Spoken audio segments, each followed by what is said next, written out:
Nearly 47,000 immigrants in Wisconsin are expected to become eligible to apply for citizenship this year. That means they'll have the opportunity to vote. Political reporter Darielle Fair has you covered on how immigrants are taking steps to exercise that new right here in Wisconsin and across the country.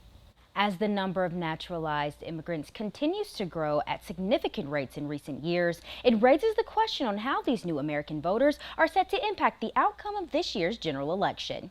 In 2022, 969,000 immigrants became U.S. citizens, the highest number in 15 years. In 2020, more than 23 million naturalized citizens total were eligible to vote in the U.S., making up roughly 10% of the nation's overall electorate. 1 in 10 voters is foreign born, right? People that have gone through the process, to taken the test, pledged the oath, and are now U.S. citizens. The percentage of new citizens naturalized each year making up a larger share of the votes, it has taken a number of candidates to win certain races. Wisconsin's presidential race in 2020 is one example where President Joe Biden's margin of victory was just 20,000 votes. Since the 2020 presidential election, U.S. Citizen and Immigration Services reports that close to 4,800 immigrants have received citizenship across the state each year. We're really getting the word out to reach these newly naturalized voters. They can be the change and they can affect that gap.